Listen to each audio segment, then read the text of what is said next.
Hello students, welcome to virtual class by Municipal Corporation of Greater Mumbai. Today we are going to learn English.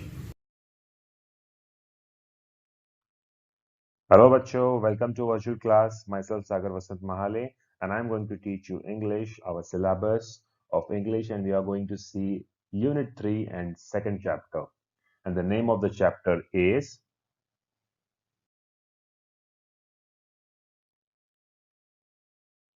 3.2 A Lesson in Life from a Beggar. बेगर का मतलब आपको पता ही होगा बच्चों. बेगर यानी एक भिखारी जो कि सड़क पर या मंदिर के बाहर या मस्जिद के बाहर जो लोग बैठे होते हैं, जो हमसे 1 रुपया 2 रुपया या कुछ खाने के लिए मांगते हैं, वो भिखारी. उस भिखारी से आज की जो हमारी लेखक है वो ये कहना चाहती है कि मैंने मेरी लाइफ में एक ऐसा सबक सीखा है एक भिखारी से कि वो जिंदगी भर नहीं भूल पाई. तो आइए देखते हैं ये कहानी आखिर है क्या. लेकिन उससे पहले हम थोड़ा वार्म अप करेंगे, थोड़ी चिट चैट बातें करेंगे.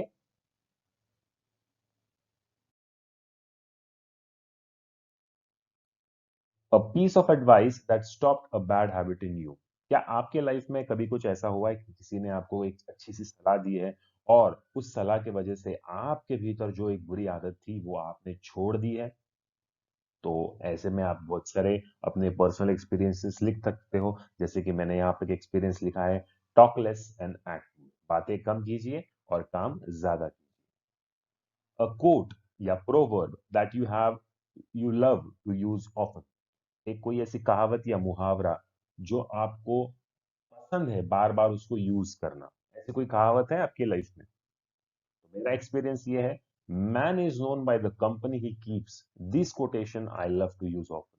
Man is known by the company he keeps. इसका मतलब क्या होता है बच्चों? इंसान की पहचान उसकी संगत के ऊपर से होती है. जैसी संगत वैसा इंसान. तो ये कहावत मुझे बहुत ज्यादा पसंद है, मैं उसे बहुत ज्यादा कर यूज करता हूँ.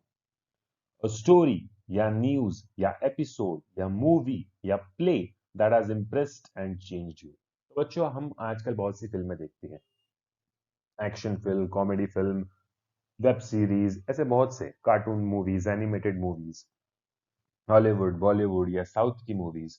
तो ऐसा कोई मूवी है या कोई ऐसा एपिसोड है या कोई ऐसी सीरियल है या कोई ऐसा नाटक है जिससे आप बहुत ज्यादा प्रभावित हुए हैं, इम्प्रेस हुए हैं, और उस नाटक की वजह से या फिर उस एपिसोड की वजह से आपके भीतर, आपके स्वभाव में कोई बदल आया हो? The story the golden touch. तो द गोल्डन टच नाम की एक स्टोरी है जिसके वजह से मेरे अंदर एक बहुत सा अच्छा सा पॉजिटिव बदलाव हुआ है. तो ये ऐसे मैंने अपने आंसर्स रखे रखे हैं आपके सामने. वैसे आप भी अपने आंसर्स रख सकते हो. So students, next question. An experience that taught you a life long lesson. क्या आपकी लाइफ में कोई ऐसा एक्सपीरियंस है जिसने आपको एक लाइफ लॉन्ग लेसन याद दिला दिया हो? तो ये कुछ एग्जांपल है. Getting up early in the early morning is quite a difficult job for me. Once we were called at 6 a.m. in the morning to go for a picnic.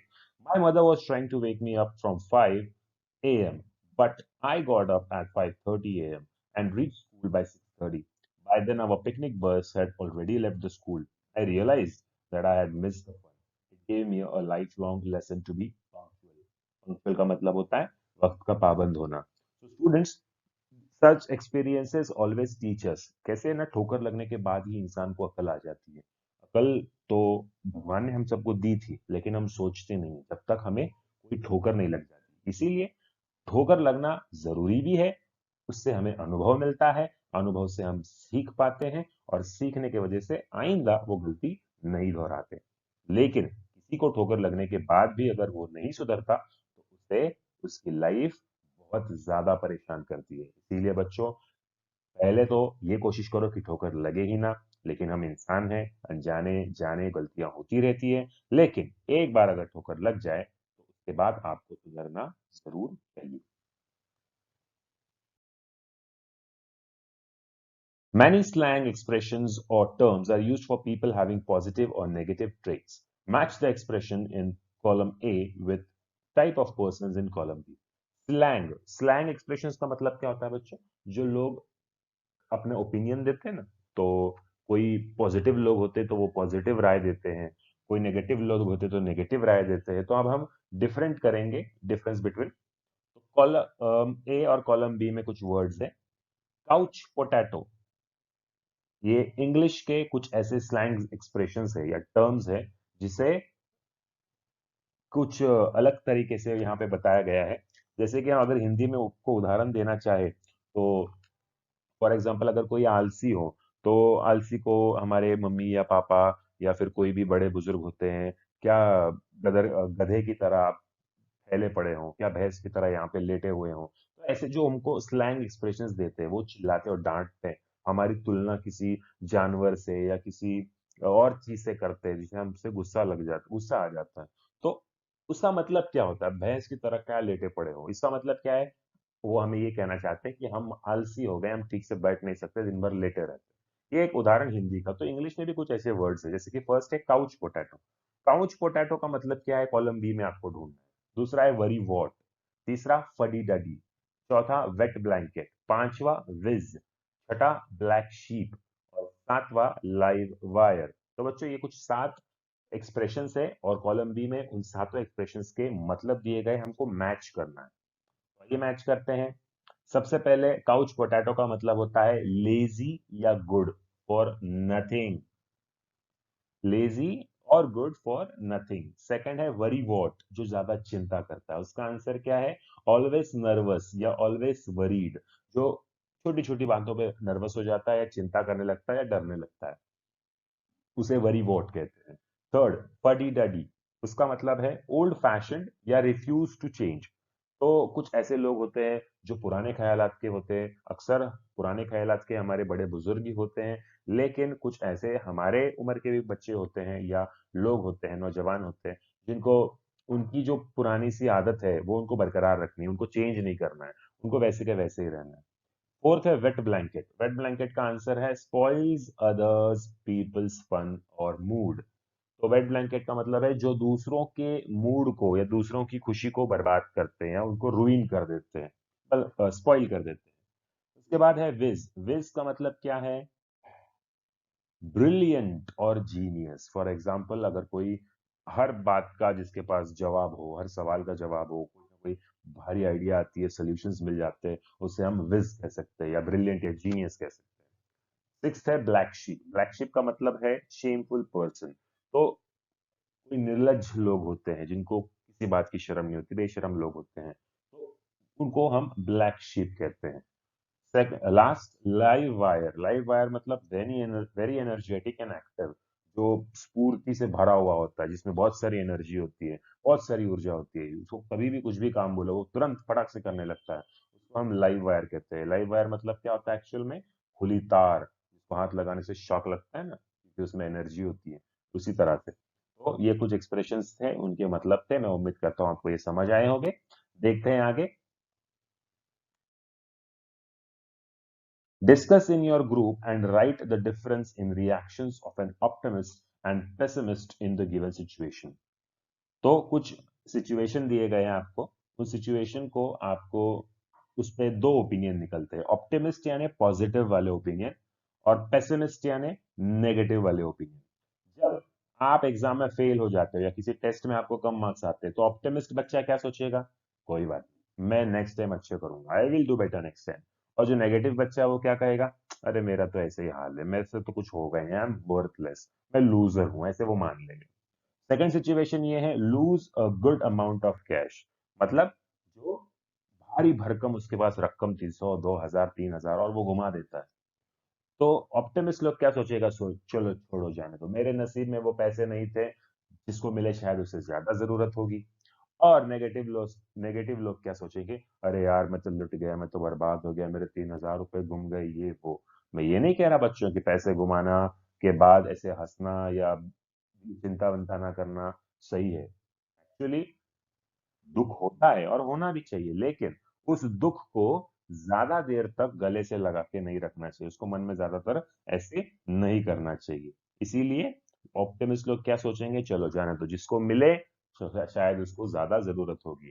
और pessimist लोग क्या कहेंगे? अरे यार मैं तो लुट गया, बर्बाद हो गया। थर्ड सिचुएशन है अनएक्सपेक्टेड रेनफॉल और बैड वेदर। फॉर एग्जांपल हमारी मुंबई की बरसात। मुंबई में जब भी आप घर से ऐसे सोच के निकलते हो कि शायद अभी आज आसमान खुले हैं, आज कोई बारिश नहीं है, कि चलो मैं छाता छाता वगैरह नहीं लेके जाता हूँ। जैसे ही आप स्कूल के लिए निकलते हो, आधे रास्ते तक पहुंचते हो और वहां पर बादल घने छाना शुरू हो जाते हैं और बारिश में आप भीग जाते हो, और आप क्या करते हो फिर? अगर आप ऑप्टिमिस्ट हो तो आप ये सोचेंगे, अरे वाह बारिश आ गई, चलो अच्छा मैं 2 मिनट साइड में रुक जाता हूँ, बारिश थमने के बाद चला जाऊंगा। और पेसिमिस्ट क्या कहेगा? यार मेरी तो किस्मत ही फूटी है। या फिर आप बारिश को कोसने लग जाओगे, यार ये बारिश को भी अभी आना था। ऐसी चीजें होती रहती है। उसके बाद होता है चौथी सिचुएशन, इलनेस, यानी आज जब आप बीमार पड़ जाते हो। तो ऑप्टिमिस्ट क्या लोग सोचते हैं, चलो अब मैं बीमार हूँ, मुझे फाइंड आउट करना है मैं किस वजह से बीमार हुआ हूँ, बाहर का खाना पीना ठीक से, अपनी सेहत का ध्यान नहीं रखना, वो मैं सारी चीजें अभी बंद कर दूंगा और मैं अच्छे से अपनी हेल्थ का ख्याल रखूंगा। और नेगेटिव बंदा क्या सोचेगा? मैं बीमार हो गया, अब तो मैं पक्का मर जाऊंगा, मुझे तो कोई ऊपर वाला भी नहीं बचा सकता। ऐसे कुछ लोग होते हैं जिनको थोड़ी सी भी बीमारी हो, वो बड़ी बड़ी बीमारियों के बारे में सोचने लगते हैं और ये सोचते कि अब तो मैं मर जाऊंगा, अब तो मैं पक्का मर जाऊंगा। कुछ ऐसे लोग भी होते हैं। एक आखिरी सिचुएशन में आपके सामने रखने जा रहा हूँ, extra classes in school. School में आप 10वीं के बच्चे हो, अभी चलो इस साल तो कोरोना की वजह से आपको तो क्लासेस ही नहीं मिले, तो एक्स्ट्रा क्लासेस की तो दूर की बात है। लेकिन अगर ये कोरोना कोविड-19 का काल नहीं होता और आप स्कूल में होते, हम आप सारे बच्चे, और आपके टीचर्स ने, यानी कि हमने आपके लिए एक्स्ट्रा क्लास रखा होता, तो कुछ पॉजिटिव बच्चे ये सोचते, चलो अच्छा है 10वीं का साल है, एक्स्ट्रा क्लास तो होना ही चाहिए, हमको ज्यादा गाइडेंस मिलेगा, ज्यादा पढ़ाई करने का समय मिलेगा, घर पे तो टीवी चलता है, घर पे छोटे बच्चे एरिया में खेलते हैं, मन नहीं लगता, डिस्टर्बेंस होता है, उससे अच्छा स्कूल में ही ज्यादा टाइम मिल गया। और नेगेटिव बच्चे क्या सोचेंगे? क्या टेंशन है यार, ये टीचर लोग को 6 घंटा कम पढ़ रहे थे, जो 2 घंटा और ले रहे हैं, इनको नहीं जाना क्या घर पे, हमको यहाँ पे बिठा के रखा है। तो ऐसे बच्चे भी होते हैं जो पेसिमिस्ट होते हैं, और कुछ बच्चे ऑप्टिमिस्ट भी होते हैं। तो समझ में आया बच्चों? मैंने आपके सामने कुछ सिचुएशंस दी थी, उसमें आप कैसे आंसर दे सकते हो। अब शुरुआत करते हैं हमारे चैप्टर के साथ। फर्स्ट पैराग्राफ हम पढ़ेंगे और समझने की कोशिश करेंगे। Meena is a good friend of mine, she is an LIC officer earning a good salary, but there was always something strange about her. She was forever unhappy. Whenever I met her, I would start to feel depressed. It was as though her gloom and cynicism had a way of spreading to others. She never had anything positive to say on any subject or about any person. तो मीना का जिक्र हुआ है यहाँ पर, जो लेखक है उसकी फ्रेंड है मीना, वो एक अच्छी फ्रेंड थी हमारे राइटर की। और वो ये कहना चाहती है कि वो एक LIC ऑफिसर थी और उसका पगार सैलरी एकदम अच्छा था, सब कुछ अच्छे से चल रहा था। लेकिन उसके बारे में एक अजीब और गरीब बात यहाँ पे हमें राइटर ने बताई है। वो है कि वो हमेशा उदास ही रहती थी, हमेशा अनहैप्पी मूड ही रहता था। जब भी उसे मिलती थी, उसे डिप्रेशन फील होने लगता था, सॉरी, लेखिका को डिप्रेशन फील होने लगता था कि यार अब ये मिल गई, अभी इसके सारे कंप्लेंट्स शुरू हो जाएंगे, इसकी सारी नेगेटिव बातें शुरू हो जाएंगी, और ये खुद तो अनहैप्पी है ही, ये मुझे भी और अनहैप्पी कर देगी। इट वॉज दो एज दो हर ग्लूम एंड सिनेसिज्म, ग्लूम का मतलब होता है फीलिंग ऑफ सैडनेस, और सिनेसिज्म का मतलब होता है अ डिस्ट्रस्टफुल एटीट्यूड। तो ये दो उसके अंदर भीतर जो नेगेटिव बातें थी, ये ऐसी बातें थी जैसे कि देखो कोरोना होता है, कोरोना में हमारा सबसे इंपॉर्टेंट चीज क्या है कोरोना ना होने के लिए? मास्क पहने, 2 गज की दूरी बनाए रखे, हाथ धोना चाहिए, बराबर। 2 गज की दूरी बनाए रखे, ये क्यों कहा जाता है? क्योंकि अगर हम ज्यादा नजदीक आए तो कोरोना फैल सकता है। उसी तरह से ये ग्लूम और सिनेसिज्म भी होता है, ये नेगेटिव जो एटीट्यूड होता है ना, बैड एनर्जी, ये नेगेटिव एनर्जी कोरोना वायरस की तरह ही होती है बच्चों की, यहाँ से वहां फैलने में ज्यादा देर नहीं लगती। अगर आपका फ्रेंड बहुत नेगेटिव बातें कर रहा है और आप उसके साथ बैठ जाओ आधे घंटा, तो वो नेगेटिव एनर्जी सारी आपके अंदर कब चली जाएगी आपको भी पता नहीं चलेगा, और आप भी नेगेटिव सोचने लग जाओगे और नेगेटिव बातें करने लग जाओगे। और इसीलिए राइटर कहते हैं कि इसका ग्लूम और सिनिसिज्म एक अलग ही अंदाज में लोगों तक पहुंचता था, स्प्रेड होता था। उसके पास कभी भी कुछ भी किसी भी विषय पर पॉजिटिव बोलने के लिए कोई भी राय, कोई भी ओपिनियन नहीं होता था।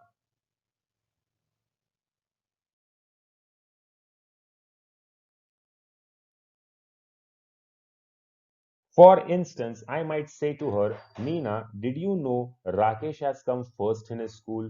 Meena's immediate response would be to belittle the achievement. Naturally, his father is a school teacher. He would say, if I said, Meena, Shweta is a very beautiful girl, isn't she? Meena would be pessimistic. When a pony is young, he looks handsome. It is age that matters. Wait for some time. Shweta will be uglier than anyone you know. Pessimistic का मतलब होता है किसी के बारे में worst सोचना या एक नेगेटिव एटीट्यूड रखना। तो बच्चों, यहाँ पर मैं आपको ये बात कहना चाहता हूँ कि अ, मीना से कुछ भी बातें करो, वो हमेशा नेगेटिव जवाब देती थी। एक बार लेखक ने मीना से पूछा कि तुमको राकेश पता है, वो पूरे स्कूल में फर्स्ट आया है।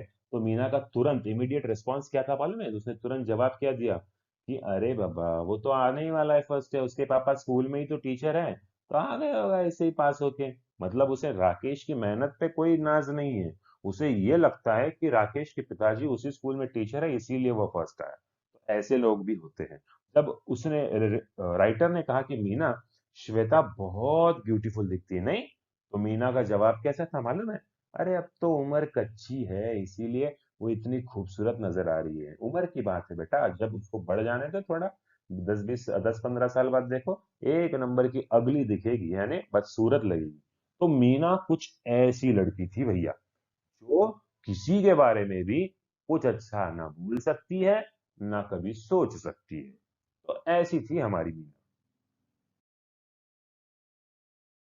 Meena, it's a beautiful day. Let's go for a walk. No, the sun is too hot and I get tired if I walk too much. Besides, who says walking is good for health? There is no proof. That was Meena. She stayed alone in an apartment as her parents lived in Delhi. She was an only child and had the habit of complaining about anything and everything. Naturally, she wasn't a very pleasant company and nobody wanted to visit her. Then one day, Meena was transferred to Bombay and soon we all forgot about her. तो बच्चों, यहाँ पर भी एक किस्सा बताया गया है लेखक ने। तो राइटर ये कहते हैं कि Meena, it's a beautiful day, let's go for a walk. जब राइटर मीना से कहते हैं कि चलो मस्त सुहाना दिन है, एक वॉक लेकर आते हैं, तो मीना का जवाब हमेशा ऐसा रहता था कि नहीं यार, सूरज बहुत तेज है, धूप बहुत तेज है और मैं थक जाती हूँ चल के। और वैसे भी कौन कहता है कि चलना सेहत के लिए अच्छा है? अगर कहता भी है तो वहां उसका प्रूफ कहाँ पर है? तो ऐसी नेगेटिव बातें करती थी मीना। और वैसी थी हमारी मीना। वो एक अपार्टमेंट में अकेली रहती थी, क्योंकि उसके पेरेंट्स जो थे वो दिल्ली में रहते थे और वो यहाँ पर नौकरी के लिए आई थी और हमारे साथ अकेले एक अपार्टमेंट में रहती थी। और वो एक अकेली इकलौती बेटी थी अपने माँ बाप की, और उसे एक बुरी आदत थी बचपन से कंप्लेंट करते रहना और सबके बारे में बुराइयां करते रहना। नेचुरली वो कोई प्लेजेंट कंपनी नहीं थी, कोई ऐसे कि हाँ चलो भाई मीना मिल गई, उसके साथ मजा करेंगे, वो अच्छी लड़की है या बहुत मजा आता है उसके साथ, ऐसे कोई भी नहीं कहता था। कोई भी उससे मिलना नहीं चाहता था, कोई भी उससे ज्यादा देर तक बातें नहीं करना चाहता था। सबको पता था कि इसका स्वभाव कैसा है, और इसीलिए कोई भी उससे ज्यादा तक दोस्ती नहीं रखता था। और एक दिन मीना का ट्रांसफर हो गया मुंबई, जहां पर वो अपना पूरा बोरिया बिस्तर उठा के मुंबई अपने जॉब के लिए चली गई। और यहाँ पर जब सब दोस्त जो थे, हमारे राइटर को इंक्लूड करके, सब मीना के बारे में भूल गए। आगे देखते हैं क्या हुआ।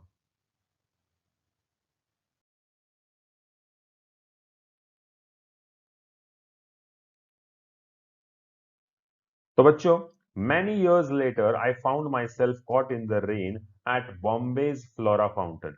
It was pouring and I didn't have an umbrella. I was standing near Akbar Ali's, a popular department store, waiting for the rain to subside. Suddenly I spotted Meena. My first reaction was to run. Even in that pouring rain, I was anxious to avoid being seen by her, having to listen to her never-ending complaints. However, I couldn't escape. She had already seen me and caught hold of my hand warmly. What's more, she was very cheerful. तो बच्चों, Bombay transfer होने के बाद मीना से और मेरी कोई बात नहीं हो पाई, ना फोन पे, ना ईमेल पे, ना किसी भी सोशल मीडिया साइट पे। और कुछ सालों बाद मेरा काम जब मुंबई के लिए निकला, तो मैं बॉम्बे के फ्लोरा फाउंटेन एरिया में वहां पर रुक चुकी थी, और वहां पर मैं फंस चुकी थी क्योंकि बारिश चल रही थी और मेरे पास कोई छाता नहीं था। बारिश इतनी तेज हो रही थी कि मैं बाहर निकल ही नहीं सकती थी। इसीलिए मैं अकबर अली नाम की जगह पर, जहाँ पे एक पॉपुलर डिपार्टमेंट स्टोर है अकबर एलिस नाम का, वहां पर मैं स्टोर के बाहर वेट कर रही थी कि ये रेन कब सबसाइड होगा। सबसाइड यानी रुक जाना या सेटल डाउन होना। तो ये बारिश कब रुकेगी और कब मैं यहाँ से जाऊं। और वहीं पर मैंने देखा क्या, मीना द नेगेटिव गर्ल, वो वहां पर थी। मेरा पहला रिएक्शन तो यही था कि यार ये दिख गया, मेरे को यहाँ से भागना पड़ेगा। अगर ये इसने मुझे देख लिया ना, तो उसकी नेवर एंडिंग कंप्लेंट शुरू हो जाएगी, उसकी नेगेटिव बातें शुरू हो जाएगी और मेरा दिमाग तो फट जाएगा। एक तो पहले ही रेन में मैं बहुत परेशान हूँ, एक तो मैं छाता भूल गई, ऊपर से और ये भी परेशान करेगी, ये भी रेन को गाली देगी और मेरा दिमाग पूरी तरह से खा जाएगी। लेकिन मैं वहां से हिूलू भी तो कैसे, बारिश इतनी तेज धार हो रही थी और मैं कैसे जाऊं, मुझे भीगना भी तो नहीं था। और उतने में हुआ क्या, मीना ने ही मुझे देख लिया और तुरंत मेरे पास आई और मेरा हाथ थाम लिया। और जब मैंने उसको देखा तो वो बहुत खुश नजर आ रही थी। अरे बाप रे, क्या ये वही मीना है? ऐसे हमारे राइटर को थोड़ा सा डाउट हुआ। Hey, I am really excited. It's nice to meet old friends. What are you doing here? I explained that I was in Bombay on an official work. Then stay with me tonight, she said. Let's chat. Do you know what, old friends? And memories are precious and rare. I couldn't believe it. Was this really Meena? I pinched myself hard to be sure it wasn't a dream. But Meena was really standing there, right in front of me, squeezing my hand, smiling, and yes, she did look happy. In the 3 years she had been in Bangalore, I had never once seen her smiling like that. A few strands of grey in her hair reminded me that years had passed. There were few wrinkles in her face, but the truth was that she looked more attractive than ever before. जब मीना मेरे पास आई, उसने कहा, हे मैं तो बहुत excited हूँ, एक अच्छी बात रहती है ना पुराने दोस्तों से मिलना जुलना, बहुत खुशी हो रही है। वैसे तुम यहाँ पर कर क्या रही हो? तो राइटर ने जवाब दिया कि बॉम्बे में मेरा कुछ ऑफिस का काम था, तो मैं कुछ दिनों के लिए बॉम्बे में आई हूँ। और उस पे मीना ने क्या कहा पता है आपको? तो कोई बात नहीं, अच्छी बात है, तो एक काम कर, आज रात को मेरे घर पे रहे, मेरे अपार्टमेंट में, बातें करेंगे, एंजॉय करेंगे। और मीना ने ये वाक्य कहा, तुम्हें पता है, पुराने दोस्त और पुरानी यादें बहुत ही कीमती होती है और बहुत ही रेयर होती है। रेयर का मतलब जो आसानी से किसी के पास नहीं मिलती, उसे रेयर कहा जाता है। और ये सारी बातें सुनकर हमारी जो राइटर है, उनका दिमाग का फ्यूज बिल्कुल उड़ गया था।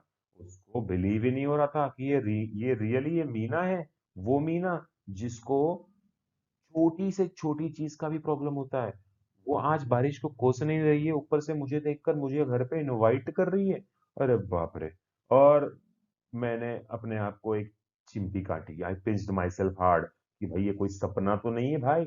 लेकिन चिमटी काटने के बाद भी मीना वहीं पर खड़ी थी और हाँ, वो सपना नहीं था, वो सच ही था कि मीना ही वहां पर है और ये मीना ही है। और वो मेरे सामने खड़ी है, मेरे हाथों को अपने हाथ में स्क्वीज कर रही है, स्माइल कर रही है और वो हैप्पी नजर आ रही है। तो सबसे बड़ी बात है, जो चौबीसों घंटे 12 महीने 365 दिन उदास रहने वाली लड़की, उसे मैं आज हैप्पी देख रहा हूँ। ये 3 साल में, जब वो बैंगलोर पे थी, 3 साल हो गए हैं आज, तो ये 3 साल में इतना क्या बदलाव हो गया भाई। मैंने इसको कभी भी स्माइल करते हुए नहीं देखा था। उसके बालों में कुछ सफेद बाल भी नजर आ रहे थे। इसका इस बात से पता चलता है कि हाँ, समय तो काफी हो चुका है। क्या समय इंसान को इतना बदल देता है? लेखिका के दिमाग में कुछ ऐसे सवाल आने लगे। उसके चेहरों पर हल्की हल्की सी झुर्रियां भी नजर आ रही थी। लेकिन उन झुर्रियों के बावजूद, उन सफेद बालों के बावजूद, वो सबसे ज्यादा खूबसूरत नजर आ रही थी। 3-4 साल पहले जब मैं उससे उसके साथ रहती थी, उससे कंपैरिजन में आज वो सबसे ज्यादा अट्रैक्टिव और ब्यूटीफुल नजर आ रही है।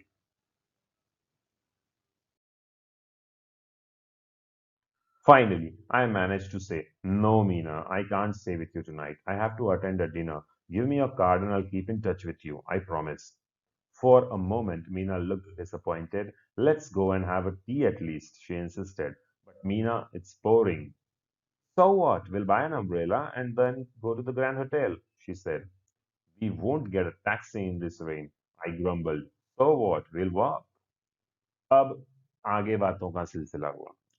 हमारे जो राइटर है, उन्होंने साफ साफ इनकार कर दिया कि देखिए मीना जी, आपका इनविटेशन के लिए बहुत बहुत धन्यवाद, बहुत बहुत थैंक यू, लेकिन मैं तुम्हारे साथ आज की रात नहीं रह सकती। मुझे एक डिनर अटेंड करना है क्लाइंट के साथ, इंपॉर्टेंट है, बिजनेस डिनर है।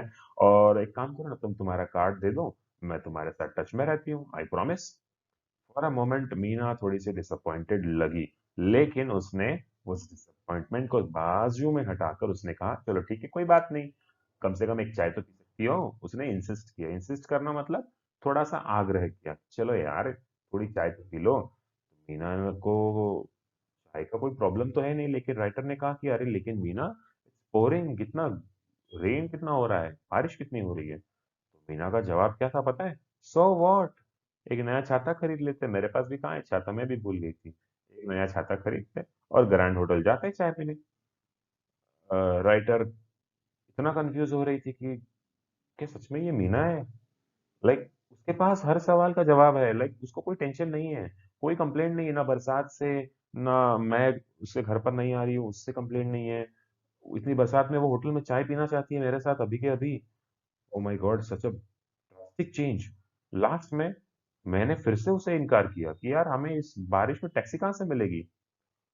तो मीना का जवाब था कि कोई बात नहीं, टैक्सी नहीं मिलती तो छाता तो खरीद लेते, पैदल चले जाते।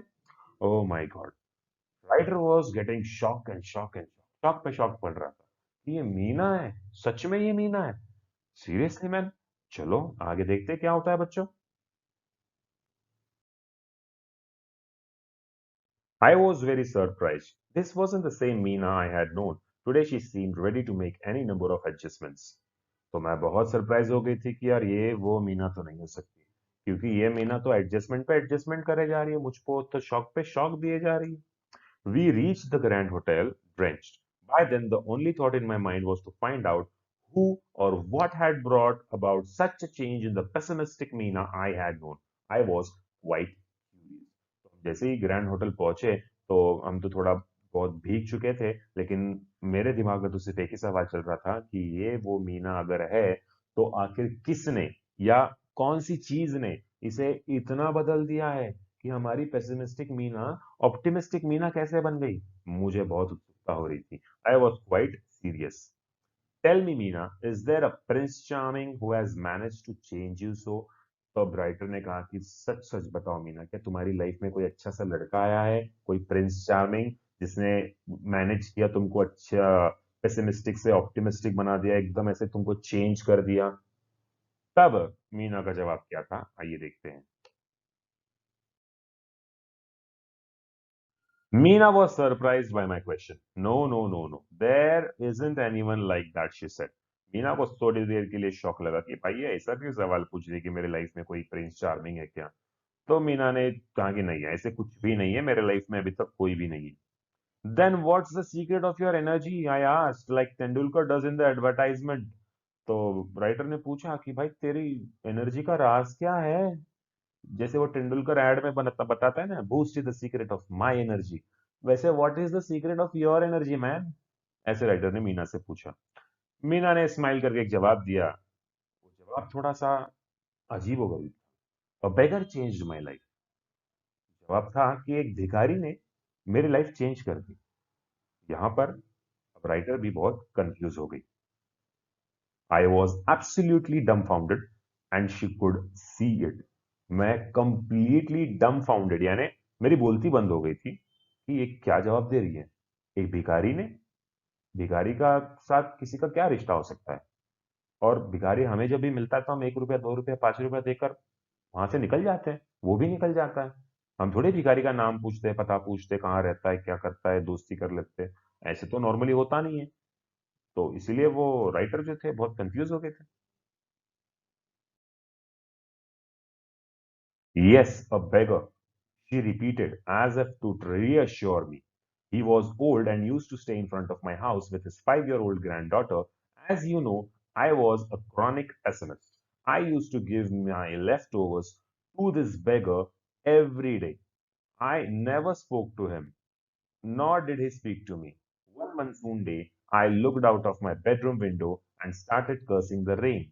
I don't know why I did that because I wasn't getting wet. That day, I couldn't give the beggar and his granddaughter their daily quota of leftovers. They went hungry, I'm sure. तो शुरुआत में मीना को थोड़ा अजीब लगा, लेकिन उसने confusion दूर करते हुए कहा कि हाँ सच में एक भिखारी ने ही मेरी लाइफ चेंज की है। और उसको रीअश्योर करने के लिए, उसको यकीन दिलाने के लिए उसने एक पूरी स्टोरी बताई कि एक भिखारी था, बुजुर्ग था, वो मेरे घर के सामने ही रहता था और मेरे घर के सामने ही वो अपनी ग्रैंड डॉटर यानी नाती के साथ रहता था, पोती के साथ। और जैसे तुमको पता है कि मैं क्रॉनिक पेसिमिस्ट हूँ। क्रॉनिक मतलब जो हमेशा पेसिमिस्ट, नेगेटिव, क्रॉनिक यानी हमेशा, ऑलवेज, कंटिन्यू, वही रहता।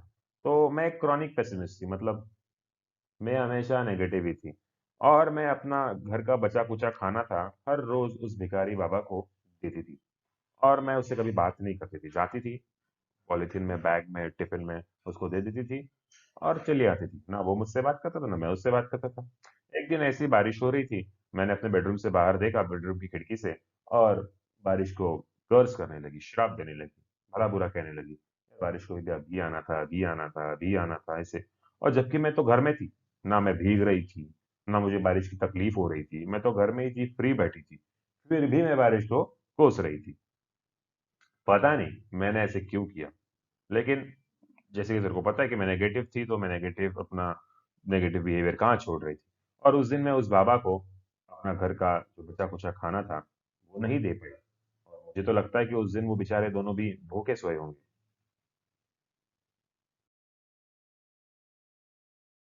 However, what I saw from my window surprised me. The beggar and the young girl were playing on the road because there was no traffic. They were laughing, clapping, and screaming joyously, as if they were in paradise. Hunger and rain did not matter. They were totally drenched and totally happy. I envied their zest of life. जैसे ही मैंने window के बाहर जाकर देखा, वो बाबा और उसकी जो पोती थी, दोनों मजे से खेल रहे थे। रास्ते पे ना ट्रैफिक थी, ना लोग थे, बारिश हो रही थी। बारिश में भीगते भीगते वो हंस रहे थे, तालियां बजा रहे थे, जंप कर रहे थे, मजे से बारिश का लुफ्त उठा रहे थे। और मानो कि वो एक पैराडाइज यानी बोलते हैं ना, हेवन, स्वर्ग में हो। भूख और रेन यानी बारिश उनके लिए कोई भी मायने नहीं रख रहा था, ऐसे लग रहा था। Totally drenched and totally happy they were. And I envied मतलब मुझे थोड़ी सी जलन सी होने लगी कि यार, ये भिखारी, ना इसके पास कोई नौकरी, ना पैसा, ना खाना, न घर, न छत, फिर भी ये कितना जिंदगी का लुत्फ उठा रहे हैं। जेस्ट यानी ग्रेट एंजॉयमेंट, एंथुजियाज्म। इतनी जिंदगी को कैसे अच्छे से जी सकते हैं ये लोग? हमारे पास तो सब कुछ है, घर है, नौकरी, अच्छी खासी तनख्वाह है, सब कुछ है, गाड़ी है, एवरीथिंग। अभी मैं चाहूँ तो मैं किसी होटल में, शानदार होटल में खाना खा सकती हूँ, किसी महंगी दुकान से कपड़े खरीद सकती हूँ। इनके पास तो वो कुछ भी नहीं है, इनके पास तो दो वक्त का खाना भी नहीं, फिर भी ये कितना, कितने हैप्पी है। That scene forced me to look at my own life. I realized I had so many comforts, none of which they had, but they had the most important of all assets, one which I lacked. They knew how to be happy with life as it was. I felt ashamed of myself. I even started to make a list of what I had and what I did not have. I found I had more to be grateful for than most people could imagine. That day, I decided to change my attitude towards life, using the beggar as my role model. वो दृश्य देखकर, वो scene देखकर मैं मजबूर हो गई कि मैं अपनी लाइफ पर गौर करने के लिए मजबूर हो गई। मैंने रियलाइज किया कि मेरे पास कितने सारे सुख सुविधाएं हैं, जो इसमें से एक भी, शायद एक भी सुविधा उस भिखारी बाबा के पास नहीं थी। और सबसे इंपॉर्टेंट चीज उनके पास जो थी, इंपॉर्टेंट एसेट, एसेट यानी एक वैल्यूएबल चीज, एक ऐसा एसेट उनके पास था जो मेरे पास नहीं था। और वो एसेट क्या था मालूम है बच्चों? जिंदगी हमें कितना भी दे, जितनी भी दे, उसमें हमें खुश रहना चाहिए। ये जो एटीट्यूड था उस भिखारी बाबा का, उसे ना लालच था, उसके अंदर स्वार्थ नहीं था, उसके अंदर कोई कंप्लेनिंग एटीट्यूड नहीं था। आज खाना मिला, ठीक है, खा लिया, कल नहीं मिला, कोई बात नहीं, परसों मिल जाएगा। कोई टेंशन नहीं उसके चेहरे पे। वो आराम से, सॉरी, वो आराम से एंजॉय कर रहा था। I felt ashamed of my self. और मैंने एक लिस्ट बनाई, जो उस लिस्ट में मैंने कुछ ऐसी चीजें लिखी जो मेरे पास है, कुछ ऐसी चीजें जो मेरे पास नहीं है। And I found I had more to be grateful for than most people could imagine. उस दिन मैंने डिसाइड कर लिया कि मैं अपनी लाइफ में अपना एटीट्यूड चेंज करूंगी, और मेरे लाइफ का रोल मॉडल होगा ये भिखारी बाबा।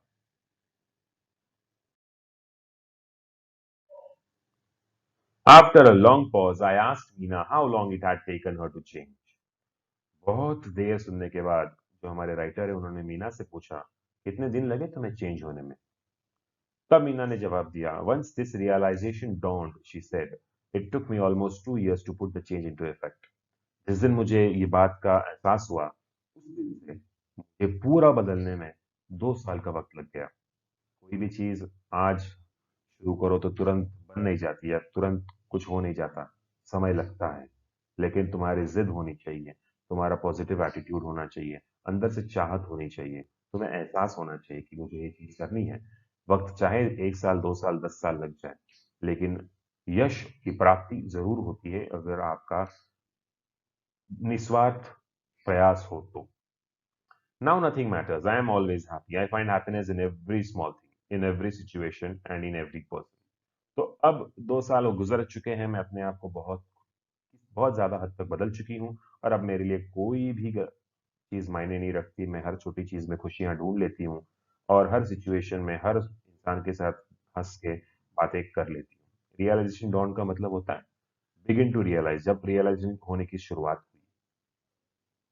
Did you give any Guru Dakshina to your Guru? I asked. No, unfortunately, by the time I understood things, he was dead, but I sponsored his granddaughter to a boarding school as a mark of respect to him. जब writer ने पूछा तो आपने आपके गुरु को गुरु दक्षिणा दी? तो बोलते कि नहीं, अफसोस ये है कि जैसे जैसे मुझे ये सारी चीजें समझने लगी, वो वो गुजर चुके थे। लेकिन उनकी जो ग्रैंड डॉटर, उनकी जो पोती थी, मैंने उसके एजुकेशन का खर्चा उठाया, उसको बोर्डिंग स्कूल में दाखिला दिलाया, उसकी हर छोटी-छोटी ज़रूरतें पूरी की और मैंने ये इसके लिए नहीं किया कि मैं कोई महान काम कर रही हूँ। मुझे तो मेरी गुरु दक्षिणा देनी थी, एक रिस्पेक्ट देना था उस बेगर को, इसीलिए मैंने उसकी पोती को सँभाला और बस यही मेरा शायद पॉज़िटिव थिंग है, जो मुझे आज भी खुश रखता है। तो बच्चों देखिए, कितनी ब्यूटीफुल स्टोरी थी, एक छोटी-सी स्टोरी, एक नेगेटिव बंदी कितने छोटी-सी चीज़ को ध्यान से, बारीकी से देखकर अपने आप में कितना बड़ा बदलाव ला गई। पेसिमिस्टिक मीना से ऑप्टिमिस्टिक मीना कब बन गई, ये शायद हमारे राइटर भी नहीं जान पाए। तो मैं उम्मीद करता हूँ बच्चों कि आपको आज का ये पार्ट समझ आया होगा। मिलते हैं एक अगले वीडियो में एक नए चैप्टर और या फिर एक नए पोएम के साथ। तब तक enjoy.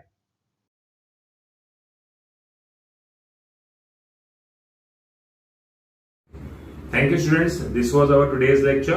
And don't forget to press the bell icon as well as the subscribe button for more interesting videos. Thank you very much.